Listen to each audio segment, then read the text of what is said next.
हमारी पृथ्वी, हमारा घर, सौर मंडल का तीसरा सदस्य, इस असीम ब्रह्मांड में एकमात्र ग्रह जहां पर जीवन संभव है। आज पृथ्वी पर जीवन है, एक उन्नत मानव सभ्यता और करोड़ों जीव जंतु इस धरती पर निवास करते हैं। लेकिन दोस्तों, क्या आप जानते हैं कि इतनी सुंदर दिखने वाली ये हमारी पृथ्वी आखिर आई कहां से और इसका जन्म कैसे हुआ? सागर, महासागर, पृथ्वी पर ऑक्सीजन कहां से आई और एक सबसे बड़ा रहस्य कि पृथ्वी पर जीवन की शुरुआत आखिर कैसे हुई? तो आइए आज इन सभी रहस्यों से पर्दा उठाते हैं और चलते हैं आज से करीब 4.6 अरब साल पहले, एक ऐसे समय में जहां ना तो सूरज था, ना पृथ्वी थी और ना ही चंद्रमा। सिर्फ एक हाइड्रोजन और हीलियम से बना एक बहुत बड़ा बादल था जो आकाशगंगा के चारों ओर चक्कर लगा रहा था, जिसे सोलर नेबुला कहा गया है। ये विशाल बादल तारों, धूलकणों और विभिन्न गैसों का मिश्रण था।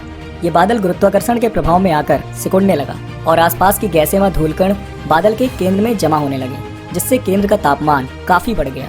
और एक दिन अचानक तारों के आपसी टकराव से इस बादल में एक भयंकर विस्फोट होता है और इस विस्फोट से जन्म होता है हमारे सूरज का।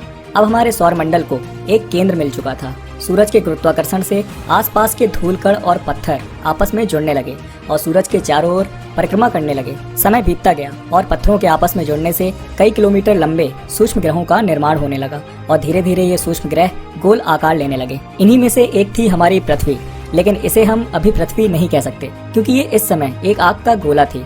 ये आज के वेनस यानी शुक्र ग्रह के समान थी। अपने शुरुआती समय में पृथ्वी की सतह का तापमान लगभग 1400 डिग्री सेल्सियस था। यहाँ ऑक्सीजन का नामो निशान तक नहीं था।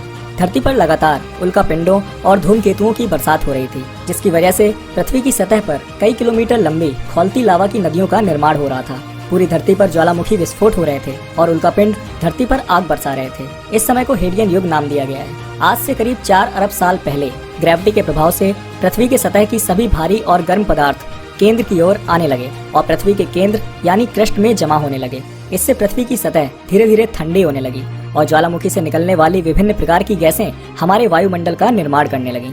ऐसा माना जाता है कि इस समय पानी धूमकेतुओं के साथ जमी हुई बर्फ के रूप में पृथ्वी पर आया था। ये बर्फ गर्मी के कारण भाप में बदलने लगी और बादलों का निर्माण होने लगा। ये बादल तेज मूसलाधार बारिश के साथ लगातार कई करोड़ सालों तक इस धरती पर बरसते रहे। ये प्रक्रिया करोड़ों सालों तक ऐसे ही चलती रही, जिसके फलस्वरूप विशालकाय समुद्रों का निर्माण हुआ और अंततः पृथ्वी जलमग्न हो गई। और लगभग इसी समय एक थिया नाम का ग्रह, जो कि मंगल ग्रह से कम आकार का था, करीब 12 किलोमीटर पर सेकंड की तेज रफ्तार से पृथ्वी की ओर बढ़ता चला आ रहा था। और कुछ ही देर में ये ग्रह पृथ्वी से टकराता है और एक भयानक विस्फोट होता है। इसे द लेट हैवी बॉम्बार्डमेंट या भीमकाय परिकल्पना नाम दिया गया और इसी की वजह से पृथ्वी का कुछ बाहरी हिस्सा पृथ्वी से अलग हो गया, जिसके फलस्वरूप पृथ्वी का एकमात्र उपग्रह यानी चंद्रमा का जन्म हुआ। धीरे धीरे समय बीतता गया और चंद्रमा समय के साथ ठंडी होती गई और करोड़ों सालों तक लगातार एस्ट्रॉइड्स की बरसात होने के कारण चांद में दाग पड़ गया। लेकिन इस समय चंद्रमा पृथ्वी के बहुत ही करीब था और पृथ्वी के गुरुत्वाकर्षण के कारण पृथ्वी के चारों ओर चक्कर लगाने लगा। और जैसे जैसे समय बीतता गया, पृथ्वी के गुरुत्वाकर्षण के कारण चंद्रमा पृथ्वी से दूर होता गया। आज से लगभग 3.5 अरब साल पहले पृथ्वी पर आर्कियन युग की शुरुआत हो चुकी थी। पृथ्वी पर गिरने वाले उल्कापिंडों और धरती पर ज्वालामुखी विस्फोटों का सिलसिला चलता रहा और समुद्रों के अंदर ज्वालामुखी विस्फोटों से निकलने वाली गैसों और अमीनो एसिड की वजह से समुद्र का जल पूरी तरह से अम्लीय होने लगा और कहीं न कहीं यही कारण बना पृथ्वी पर जीवन की उत्पत्ति का। ये थे यूनिसेलुलर यानी एक कोशिकीय जीव। ये जीव आज की तरह ऑक्सीजन पर नहीं बल्कि मीथेन गैस पर जिंदा रहते थे, क्योंकि इस समय पृथ्वी पर ऑक्सीजन ना के बराबर थी। धीरे धीरे समय बीतता रहा और धरती पर ज्वालामुखी विस्फोटों से निकलने वाली कार्बन डाइऑक्साइड अधिक मात्रा में वायुमंडल में जमा होने लगी। कार्बन डाइऑक्साइड की वायुमंडल में अधिकता हो जाने के कारण कार्बन डाइऑक्साइड की जल के साथ अभिक्रिया शुरू हो गई, जिसके कारण पूरी धरती पर अम्लीय वर्षा होने लगी और धरती की चट्टानें अम्ल की वजह से ठंडी होने लगी और तापमान बहुत तेजी से गिरने लगा। आज से करीब 2.4 अरब साल पहले पृथ्वी पर हिमयुग की शुरुआत हो चुकी थी। पृथ्वी के ज्वालामुखियों में भारी कमी आना शुरू हुई। तापमान -60 डिग्री तक गिर गया। तापमान की इस भारी गिरावट के कारण हमारी पृथ्वी लगभग 2.5 करोड़ सालों के लिए बर्फ के एक गोले में तब्दील हो गई। लेकिन ये समय पृथ्वी के लिए एक वरदान साबित होने वाला था, क्योंकि बर्फ से ढके समुद्रों के नीचे जीवों की संभावनाओं ने पनपना बंद नहीं किया था। धीरे धीरे पूरी धरती पर बर्फ ने अपना कब्जा कर लिया। जहाँ देखो सिर्फ बर्फ ही बर्फ थी। समय बीतता रहा और समय के साथ पूरी धरती बर्फ से ढक गई। लेकिन ये सिलसिला ऐसे ही थोड़ा न थमने वाला था। करीब 1.5 अरब साल पहले पृथ्वी पर ज्वालामुखी एक बार फिर से सक्रिय हुए और वायुमंडल में कार्बन डाइऑक्साइड का उत्सर्जन करने लगे, जिससे वायुमंडल में कार्बन डाइऑक्साइड की मात्रा तेजी से बढ़ने लगी और पृथ्वी का तापमान एक बार फिर से बढ़ने लगा, जिसके फलस्वरूप बर्फ पिघलने लगी और बड़े बड़े हिमखंड पिघलकर समुद्र का निर्माण करने लगे। धरती का वातावरण एक बार फिर से सामान्य होने लगा। आज से करीब 1 अरब साल पहले हिमयुग के अंत तक जल में बहुकोशिकीय जीवों का विकास होने लगा था। अलग अलग प्रकार के जीव विकसित हो रहे थे। कई प्रकार की मछलियाँ, विभिन्न प्रकार के कीड़ों और पेड़ पौधों का विकास शुरू हो चुका था। यही पौधे फोटोसिंथेसिस की क्रिया द्वारा ऑक्सीजन का निर्माण करने लगे और अब धरती पर भी पेड़ पौधे फलने फूलने लगे थे, जिससे ऑक्सीजन का अधिक मात्रा में उत्पादन होने लगा और वायुमंडल में ऑक्सीजन की मात्रा धीरे धीरे बढ़ने लगी। समय बीतने के साथ साथ जल में रहने वाले कुछ जीवों में आनुवांशिक बदलाव हुए, जिसकी वजह से कुछ ऐसे जीव विकसित हुए जो जल से बाहर निकलकर जमीन पर अपने कदम रखने लगे। ये थे एम्फीबियंस यानी उभयचर, जो पानी और जमीन दोनों में जिंदा रह सकते थे। समय बीतता गया और धरती पर जीवों के विकास की प्रक्रिया चलती रही, जिसमें कई प्रकार के जीव शामिल हैं। इनमें उड़ने वाले जीवों के अलावा कुछ रेंगने वाले जीवों की प्रजातियां भी जन्म लेने लगी। समय गुजरता गया और आज से लगभग 23 करोड़ साल पहले पृथ्वी का वातावरण काफी हद तक आज के समान बन चुका था और धरती पर जीवन के विकास की प्रक्रिया प्रारंभ हो चुकी थी। और ऐसे में धरती पर एक ऐसी प्रजाति विकसित हुई जो आगे चलकर इस पूरी धरती पर राज करने वाली थी। ये थे विशालकाय डायनासोर्स, यानी एक विशालकाय छिपकली। डायनासोर्स हमारी ही तरह इस धरती पर वास किया करते थे। उनकी भी अपनी एक जिंदगी, अपना एक परिवार था। वो खुशी खुशी इस धरती पर रहा करते थे। हर तरफ डायनासोर्स के चिल्लाने और चिल्लाने की आवाजें सुनाई देती थी। डायनासोर्स की कई हजार प्रजातियां थी। कुछ डायनासोर शाकाहारी थे तो कुछ मांसाहारी, तो कुछ डायनासोर बहुत ही शांत स्वभाव के थे, वहीं कुछ बहुत ही हिंसक और खतरनाक थे। इनमें उड़ने वाले डायनासोर्स भी शामिल थे, जो खुली हवा में आसमान को चीरते हुए लंबी उड़ानें भरा करते थे। उड़ने वाले डायनासोर्स के अलावा कुछ जल में रहने वाले डायनासोर्स की प्रजातियां भी थी, जो खुले आसमान के नीचे समुद्र में निवास किया करती थी। डायनासोर्स की कुछ ऐसी भी प्रजातियां थीं जो कद में आज के इंसान के बराबर या उससे भी छोटी हुआ करती थी, लेकिन आकार में जितनी छोटी होती थी उतनी ही खतरनाक भी होती थी। डायनासोर्स अपने समय के सबसे सफल जीव थे, लेकिन ऐसा नहीं था कि उन्हें किसी से खतरा नहीं होता था। विभिन्न प्रजातियों के बीच अक्सर लड़ाइयाँ होती रहती थी, जिसमें कई डायनासोर्स की जान तक चली जाती थी। इसलिए ज्यादातर डायनासोर्स अपने समूह में रहा करते थे। इन्हें जंगल के बड़े जहरीले मच्छरों से जान का खतरा भी रहता था, क्योंकि इन मच्छरों के जहर से इनकी मौत तक हो जाती थी। डायनासोर्स में मादा डायनासोर घोंसले बनाकर पक्षियों की तरह अंडे दिया करती थी और अपने बच्चों को उड़ने की तालीम सिखाया करती थी। डायनासोर्स के बच्चों को अन्य प्रजातियों से जान का खतरा भी रहता था, क्योंकि दूसरी प्रजाति के डायनासोर्स बच्चों को मारकर खा जाते थे। इनकी जिंदगी भी इतनी आसान नहीं थी। इन्हें भी अपने हक के लिए कभी कभी भयंकर युद्ध करने पड़ते थे। धीरे धीरे हंसते खेलते समय बीतता गया और करीब 16 करोड़ सालों तक डायनासोर्स इस धरती पर राज करते रहे। लेकिन फिर अचानक एक दिन न जाने इनकी हंसती खेलती जिंदगी को किसकी नजर लग गई। करीब 6.5 करोड़ साल पहले एक छोटा एस्ट्रॉयड का टुकड़ा जो सुदूर अंतरिक्ष से आ रहा था, वो पृथ्वी से लगभग 22 करोड़ मील दूर बृहस्पति और मंगल के बीच घूम रहे एक बड़े एस्ट्रॉयड से जा टकराता है। इस टकराव से एस्ट्रॉयड की दिशा बदल जाती है और लगभग 20,000 मील प्रति घंटे की रफ्तार से यह एस्ट्रॉयड चांद के बहुत ही करीब से गुजर जाता है और अपनी तेज रफ्तार के साथ पृथ्वी के करीब बढ़ने लगता है। 2 ट्रिलियन मैट्रिक टन का यह एस्ट्रॉयड जब पृथ्वी के वायुमंडल के संपर्क में आया तो इसकी गति अचानक 72,000 किलोमीटर प्रति घंटा हो गई और ये आग के एक विशाल गोले में तब्दील हो गया।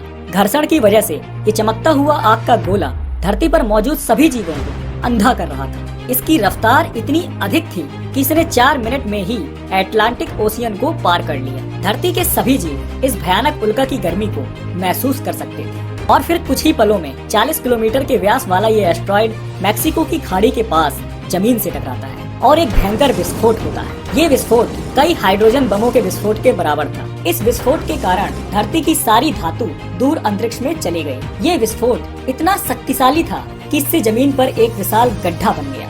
10 मिनट 46 सेकंड बाद जमीनी टकराव की वजह से धरती के अंदर चारों ओर 11.6 तीव्रता की भूकंपीय तरंगे उठने लगी, जिसने सभी सक्रिय ज्वालामुखियों को दहका दिया और समुद्र में विशालकाय लहरों का निर्माण होने लगा। धरती पर डायनासोर्स के अंत की प्रक्रिया शुरू हो चुकी थी।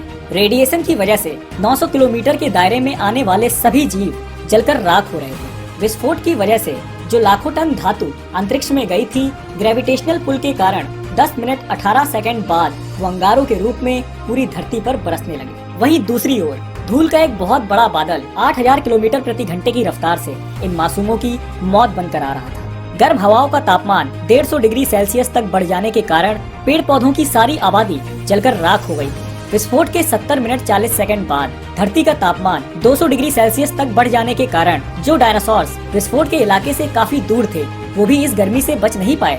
इस महाविनाश में धरती के कुल 75% आबादी पूरी तरह से जलकर खत्म हो चुकी थी और जो 25% जीव इस महाविनाश में बच गए थे उनमें से भी सिर्फ वही जीव जिंदा रह सके जिनका वजन 25 किलोग्राम से कम था, क्योंकि इस महाप्रलय में लाखों की संख्या में जीव मारे जा चुके थे और पेड़ पौधों की सारी आबादी भी जलकर खाक हो चुकी थी, जिसके चलते महाविनाश में बचे हुए जीवों को भरपूर मात्रा में खाना पीना ना मिल सका। लेकिन ये महाप्रलय एक नई प्रजाति के लिए फायदेमंद साबित हुआ। डायनासोर्स के अंत के बाद धरती पर एक नई प्रजाति विकसित हुई। ये प्रजाति थी मैमल्स की। मैमल्स यानी स्तनधारी जीव। दिखने में ये प्रजाति एक चूहे के आकार की है और ये आकार में सिर्फ 6 इंच लंबे थे। महाप्रलय से बचने के लिए ये जमीन के अंदर रहने लगे थे और जिंदा रहने के लिए इन्होंने सब कुछ खाना पीना शुरू कर दिया। महाप्रलय में बचे हुए ये मैमल परिवार के आखिरी सदस्य थे और हमारा भविष्य भी अब इन्हीं छोटे जीवों पर निर्भर था। इतने बड़े महाप्रलय के गुजरने के बाद धरती एक बार फिर से फलने फूलने लगी थी और सतह पर नए नए पेड़ पौधे उगने लगे थे, जिससे खाने की समस्या धीरे धीरे दूर हुई।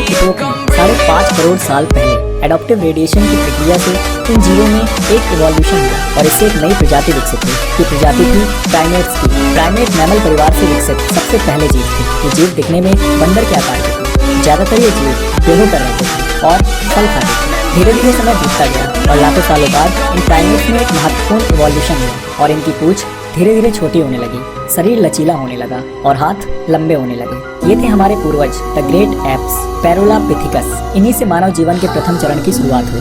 ये अफ्रीका महाद्वीप के पूर्वी जंगलों में निवास करते थे। पैरोला पेड़ों पर रहते थे और एक डाल से दूसरी डाल पर झूलते रहते थे। ये पेड़ों पर चढ़ सकते थे और कभी कभी ये अपने दोनों पैरों पर भी खड़े हो जाते थे। ये डालों पर झुककर चलते थे और इन्हें अपना खाना पेड़ों से ही मिलता था। ओलिगोसीन इपोक में आज से 3 करोड़ साल पहले ग्लोबल कूलिंग में घास के मैदान बढ़ने लगे और जंगलों में भारी कमी आना शुरू हुई। तब ऐसे में खुले मैदानों में रहने वाले जानवर विकसित होने लगे और ये जानवर दूसरे जानवरों का शिकार करने में भी सक्षम थे। करीब 1 करोड़ साल पहले धरती का वातावरण काफी हद तक आज के समान बन चुका था और हमारे पूर्वजों का जीवन अच्छे से फल फूल रहा था। तभी अचानक 40 लाख साल पहले धरती की टेक्टोनिक प्लेट्स में हलचल हुई और अफ्रीका के पूर्वी इलाकों में एक नई पर्वत श्रृंखला का निर्माण हुआ। ये पर्वत श्रृंखला थी ईस्ट अफ्रीकन रिफ्ट वैली। इस पर्वत श्रृंखला के उभरने से यहाँ की मौसमी हवाओं का मानसून पूरी तरह से बंद हो गया और यहाँ के जंगलों में बारिश होनी बंद हो गई, जिसके कारण यहाँ के सारे जंगल धीरे धीरे सूखने लगे और इन एप्स के लिए खाने की समस्या उत्पन्न होने लगी। यहाँ से ये ग्रेट एप्स जलवायु और जगह के अनुसार बदल गए। कुछ चिंपैंजी और गोरिल्ला में विकसित हुए, कुछ इंसानों में विकसित होना शुरू हुए। खाने की तलाश में हमारे पूर्वज अब पेड़ों से उतरकर जमीन पर अपने कदम रखने लगे। ये थे आर्डिपिथिकस ट्रेमिडस, एक एक्स्ट्रा ऑर्डिनरी प्राइमेट, हमारे पूर्वज जिन्होंने जमीन पर मानव इतिहास का पहला कदम रखा। यहाँ से इन्होंने सीधे खड़े होकर अपने दोनों पैरों पर चलना शुरू किया। इनका दिमाग एक संतरे के आकार का था और इनका वजन 80 पाउंड तक था। ये किसी भी काम को कॉपी करना और उससे सीखना जानते थे। 2 पैरों पर चलना एक बहुत ही अहम विकास था। 2 पैरों पर चलने से अब ये सीधे खड़े होकर दूर दूर तक नजर रख सकते थे। जमीन पर चलने से हमारे पूर्वजों का खाना और रहना तो आसान हुआ, लेकिन जंगली जानवरों से अपनी सुरक्षा अब एक महत्वपूर्ण चुनौती बन गई थी, क्योंकि उस समय तक बड़े मांसाहारी जीव भी विकसित हो चुके थे जो खुले मैदान में शिकार करने में सक्षम थे। विकास की प्रक्रिया चलती रही और हमारे पूर्वज सीधे खड़े होकर पहले से और तेज चलने लगे। सीधे खड़े होकर चलने से ऊर्जा कम खर्च होती थी, जिससे ये ऊर्जा अब उनके दिमाग में खर्च होने लगी, जिससे उनका दिमाग पहले से और ज्यादा विकसित होने लगा और सोचने समझने की शक्ति बढ़ने लगी। ये थे होमो हैबिलिस। इनका दिमाग काफी बड़ा था। इनका कद करीब 5 फीट लंबा था। ये अभी तक के सबसे बड़े और ताकतवर एंसेस्टर थे। इन्हें हैंडीमैन भी कहा जाता था, क्योंकि इन्होंने ही पहली बार पत्थर को एक हथियार की तरह इस्तेमाल करना शुरू किया। जैसे ही पत्थर पर नोकदार किनारा बना, हमारे पूर्वजों को एक औजार मिल गया। हमें काटने का हथियार मिल गया। इस औजार की मदद से अब वो हर वो काम कर सकते थे जो वो पहले नहीं कर पाते थे। पत्थर के इस्तेमाल ने हाथों और उंगलियों को मजबूती दी। समय बीतने के साथ साथ हमारे पूर्वजों की रीढ़ की हड्डी पूरी तरह सीधी हो गई और जबड़ा आगे की ओर उभर गया। ये थे होमो इरेक्टस, भूखे, चालाक और ताकतवर शिकारी। इन्होंने ही सबसे पहले जानवरों का शिकार करना शुरू किया और समूह में शिकार करने लगे। ये लकड़ी के बने औजारों का इस्तेमाल करते थे। शिकार करने के लिए इन्हें तेज दौड़ना पड़ता था, जिससे इनका शरीर और भी लचीला और फुर्तीला हो गया और इनकी मसल्स और भी ज्यादा ताकतवर हो गई। इन्हें फायरमैन भी कहा जाता है, क्योंकि इन्होंने ही पहली बार आग का इस्तेमाल करना सीखा। आग की खोज मानव इतिहास की सबसे बड़ी खोज थी। ये आग इन्हें ठंडी, गर्मी, अंधेरों और जंगली जानवरों से सुरक्षा देती थी। प्रकृति की शक्ति अब हमारे हाथों में थी, जिससे हमारे पूर्वजों ने मांस को पकाना सीखा। खाना समूह में पकने लगा, जिसके कारण अब परिवार भी बनने लगे थे। मांस को पकाकर खाने से खाने को चबाने में और उसे पचाने में ऊर्जा कम खर्च होने लगी, जिससे हमारे दांत और भी छोटे और दिमाग और भी बड़ा होने लगा। यहाँ से हमारे जीवन का स्तर बढ़ा और कुछ कुछ जीवन आज की ही तरह चलने लगा। सालों के विकास क्रम के बाद आवाज की जो नली हमारे पूर्वजों में गले के ऊपर थी, अब वो नीचे खिसकने लगी थी, जिससे अब हम तरह तरह की जटिल आवाजें निकाल सकते थे। यहाँ से पहली बार कोई संदेश एक इंसान से दूसरे इंसान तक पहुँचना शुरू हुआ। हमने बोलना शुरू कर दिया, एक दूसरे से आवाजों में बात करने लगे। यहीं से मानव जीवन का विकास प्रारंभ हुआ। आज से करीब 1.5 लाख साल पहले धरती पर बड़े और विशालकाय जीव भी विकसित हो रहे थे। इन्हें मैमोथ्स कहा जाता था। ये हाथियों की ही एक विशाल प्रजाति थी। इनके बड़े बड़े दांत और एक लंबी सूंड होती थी। जीवों की ये प्रजाति मानव जीवन के लिए काफी कारगर साबित हुई। धीरे धीरे हमारे पूर्वजों ने इनका शिकार शुरू कर दिया। ये थे निएंडरथल्स। निएंडरथल्स हमारे पूर्वजों में सबसे उच्च स्तर की प्रजाति थी। इनके पास एक तेज हथियार और एक सातिक दिमाग था। ये जंगली जानवरों का शिकार करना और उनसे अपना बचाव करना जानते थे।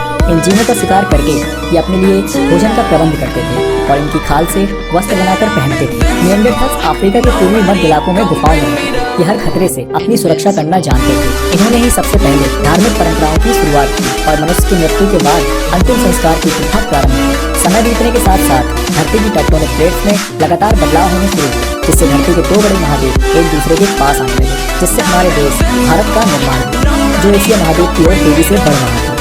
इन दोनों प्लेटों के आपस में टकराने से हिमालय जैसी विशाल पर्वतमालाओं का निर्माण हुआ। इन्हीं में से एक थी माउंट एवरेस्ट, जिसे आज हम जानते हैं दुनिया की सबसे ऊंची चोटी के नाम। इन पर्वतमालाओं के उभरने से मौसम का पैटर्न बदलने लगा और इनसे गिरने वाला बर्फ गंगा यमुना जैसी नदियों का निर्माण करने लगा। आज से 1 लाख साल पहले आज के इंसान ने अपना रूप ले लिया था। ये थे होमो सैपियंस, यानी हम। इनका विकास भी अफ्रीका में ही हुआ था, लेकिन ये कुछ घुमक्कड़ प्रवृत्ति के थे। अब ये कहीं भी आ जा सकते थे, एक दूसरे से बात कर सकते थे, अपने हथियार बना सकते थे, आग को काबू कर सकते थे और अपनी जिंदगी को और विकसित और बेहतर बना सकते थे। महाद्वीपों के खिसकने से अफ्रीका और यूरेशिया जुड़ गए और इनसे बनी एक बहुत बड़ी जमीन एफ्रो यूरेशिया। अब इंसान अफ्रीका से निकलकर यूरोप की ओर बढ़ने लगे। धीरे धीरे हम पूरे यूरोप में फैले और हमने पहिए का आविष्कार किया। पहिए का आविष्कार एक महत्वपूर्ण खोज थी, जिसने हमारी जिंदगी को और आसान बनाया। करीब 50,000 साल पहले आइस एज शुरू हो गई और उत्तरी ध्रुव से आगे बढ़ने लगा, जिससे धरती का तापमान गिरने लगा और ठंड बढ़ने लगी। करीब 20,000 साल पहले जब बर्फ अपने चरम पर थी, तब इंसान नॉर्थ ईस्ट साइबेरिया के बर्फीले टंडा तक पहुंच गया, जहां इंसान का सामना आइस एज की मुश्किलों से हुआ। लेकिन इतनी कठिन परिस्थितियों में भी इंसान हर उस हुनर का विकास कर रहा था जिससे वो सच्चे मायनों में इंसान बना। आइस एज ने ऐसे ऐसे रास्तों का निर्माण किया जिससे इंसान दुनिया भर में फैलते चले गए। उसी वक्त दुनिया की खोज में निकला इंसान चाइना और ऑस्ट्रेलिया तक पहुंच गया था। करीब 10,000 साल पहले इंसान नॉर्थ अमेरिका तक पहुंच गया। आइस एज के इतने कठोर दौर में भी हमने हार नहीं मानी। हमने बुरे हालातों से निपटना सीखा, खुद को उस माहौल में ढालना सीखा और हम ज्यादा समझदारी से काम लेने लगे। धीरे धीरे समय बीतने लगा और बर्फ पिघलने लगी। महासागरों का स्तर एक बार फिर से बढ़ने लगा, जिससे जो इंसान जहाँ पर था वहीं पर फंस के रह गया और उन इलाकों में जो भी कुछ मिला उसी के सहारे जीने की कोशिश करने लगे। जब ग्लेशियर पिघले तो उनसे नदियों, झीलों और खाड़ियों का निर्माण हुआ। उसके बाद ये नक्शा बना जिसे आज हम जानते हैं। अफ्रीका में तेज बारिश से विक्टोरिया झील का पानी बढ़ा, जिससे इजिप्ट में नील नदी का निर्माण हुआ। आज के पाकिस्तान में इंडस यानी सिंधु नदी का जन्म हुआ और वहीं चाइना में पीली और यांगसी जैसी नदियां बहने लगी और फिर इन सभी नदी घाटियों और उपजाऊ जमीनों ने मानव सभ्यता का इतिहास लिखा। धीरे धीरे मौसम सामान्य होने लगा और हमारी आबादी भी बढ़ने लगी। हमने पूरी दुनिया में अपनी बस्तियां बसाई। हमने अपनी जरूरतों के अनुसार खेती शुरू की और पशुओं को पालना शुरू कर दिया। हमारा रंग, रूप और शरीर का आकार जलवायु और जगह के अनुसार बदलने लगा। हमने विभिन्न धातुओं की खोज की, जिससे गांवों और शहरों का निर्माण हुआ। हमने शिक्षा के क्षेत्र में कदम रखा, जिससे हमारे जीवन का स्तर बढ़ा और हमने कई भाषाओं का निर्माण किया, जिससे हमारी सभ्यता और संस्कृति का जन्म हुआ। हमने विज्ञान और तकनीक में उपलब्धियां हासिल की, जिससे हमें एक नई ऊर्जा और ताकत मिली, जिससे हम भविष्य की चुनौतियों का सामना करने में सक्षम हो सकें। ये है हमारा समय। आज हम पूरी तरह विकसित हैं। इस धरती पर हम इंसान अब इकलौते ऐसे जीव हैं जिसमें सोचने समझने की क्षमता अपार है। इस दुनिया में हमारे जैसा अब और कोई जीव नहीं। तो दोस्तों, आज का ये वीडियो आपको कैसा लगा? अपनी राय हमें कमेंट में जरूर दें। वीडियो पसंद आया हो तो इसे ज्यादा से ज्यादा लाइक और शेयर करें और ऐसे ही इंटरेस्टिंग वीडियोस पाने के लिए चैनल को सब्सक्राइब करना बिल्कुल ना भूलें। फिर मिलेंगे एक नई वीडियो में एक और मजेदार टॉपिक के साथ। तब तक के लिए मुझे दीजिए इजाजत। नमस्कार।